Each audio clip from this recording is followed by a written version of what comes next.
හයි මෙයාලා මේ මම කැම්පස් ගිහින් ඇවිල්ලා ආපු ගමන්ම වීඩියෝ එකක් කරපු දවසක්. මේකේ වීඩියෝස් දෙක තුනක් තියෙනවා එක එක දවස්වල කරපු වීඩියෝස්. ඔහොම තමයි මම කැම්පස් ගිය ළමයි. මේක ඇවිල්ලා මිනි ව්ලොග් එකක්. ඉතින් ඕගොල්ලෝ සතුටින් සාමිච්චියෙන් මේක බලන්න. හරිද? මේක ඇවිල්ලා වෙන දවසක්. බලන්නකො මගේ කොණ්ඩේ.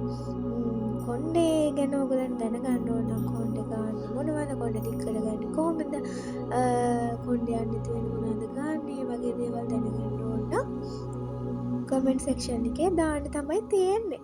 ඔයාලා ඉල්ලුවොත් මම කියලා දෙනවා. එච්චරයි. ඉල්ලන්න නැත්තම් කියලා දෙන්නේ නැහැ. ඉතින් ළමයි ඕගොල්ලන්ට මගේ Facebook account එකෙන් මුංචි සුරංගන ලාන්තයේ කතා ෆැන්ටසි කතා බලන්න පුළුවන්. කවුෂබල් තමයි මගේ account එක. බලන්න කට්ටිය. ඒ වගේම මේ දවස්වල මම පොතක් ලියනවා ළමයි. පොතක් ලියනවා ලස්සන කතාවක්. ඇත්ත වශයෙන්ම කිව්වොත් ඒ ගැන දැම්ම කියනට වැඩිය කතාව පබ්ලිෂ් කරාට පස්සේ ඕගොල්ලන්ම දැනගන්න එක හොඳයි. ඉතින් අලුත් අවුරුද්දේ ඒ කියන්නේ 2026 දී මම මගේ අලුත්ම පොත 2026 අග වගේ වෙනකොට මගේ අලුත් පොත පබ්ලිෂ් කරන්න මම හිතාගෙන ඉන්නවා. අලුත් කියන්නේ මගේ ෆස්ට්ම පොත මේක පළවෙනි මම ලියන පොත. ඉතින් ඉස්සරහට තව ලස්සන පොත් ලියන්න හිතාගෙන ඉන්නවා. මේක තමයි මගේ පළවෙනි පොත.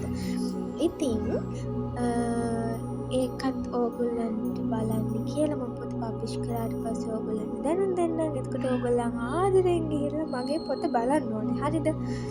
නැත්තම් මං තරහ වෙනවා.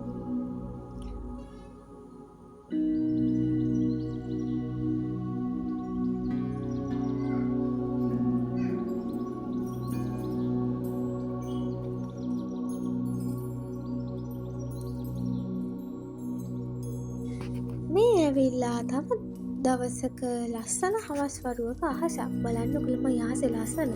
ඊට බහින්න ඕන්න මෙන් තියෙන්නේ මේ ඉතින් කම්මලිකමට නිදාගෙන ඉඳලා ඔය ඇවිල්ලා 2025 දෙසැම්බර් දවස ඇවිල්ලා දෙසැම්බර් 24. කොහොමද මගේ අත හැම තැනම ලේ කපාගෙන පිස්සු නටාගෙන ළමයි මගේ අසනීප තත්ත්ව නිසා තමයි එහෙම වෙන්නේ. මම එකෙන් කන්ට්‍රෝල් වෙන්න බලනවා ගොඩාක්. මම කරන දේවල් මමවත් දන්නේ නැහැ. මේ තමයි එළිය. බලන්නකෝ මගේ රූම් එකට පේන view එක. අද හොඳටම අවුව දවසක් තමයි මාරම රස්නේ දවසක තමයි මේ වීඩියෝ එක. ඉතින් ඔය තමයි මම ලියපු පොත. තාම ලියාගෙන යන ගමන් ඉතින් මේ ඉන්නේ ඕගොල්ලන්ගේ කෞශික. බලන්නකො ළමයි මගේ අත මට දානවා දැන් ඉන්න බෑ. මේකට කරන්න දෙයක් මට තේරෙන්නේ නැහැ. බෙහෙත් බොනවා අනේ මන්දා. ඉතින් මම වශයක් එහෙම දාලා ඇවිල්ලා කන්න තමයි ලෑස්ති වෙන්නේ. ඉතින් ඕගොල්ලන් ආලද බීලද නාලද ඔක්කොම කොහොමද ඕගොල්ලන්ගේ වැඩ? මම ඉතින් ළමයි කන්නේ මොනවා හරි බල තමයි. මම ගොඩක් මාස කාටුන් එකක් තමයි සොෆියා ද ෆස්ට් කියන්නේ. මම මාර මාසයි ඒ කාටුන් එකට මම මොනවා කරත් මට බලන්න දෙයක් නැත්නම් මම අනිවාර්යෙන් කන වෙලාවට සොෆියා ද ෆස්ට් බලනවා. ඒක මාරම ලස්සන කාටුන් එකක් චූටි ළමයිගේ. ඉතින් මම ඒකට ආසයි. ඉතින් ඕගොල්ලන්ට මගේ අලුත් vlogs බලන්න ඕන නම් subscribe කරලා bell icon එක click කරලා තියාගන්න. මේ වීඩියෝ එකට like කරන්න, comment කරන්න. එහෙනම් මම අතට ගිහින් එන්නම්. පරිස්සමින් ඉන්න. bye bye.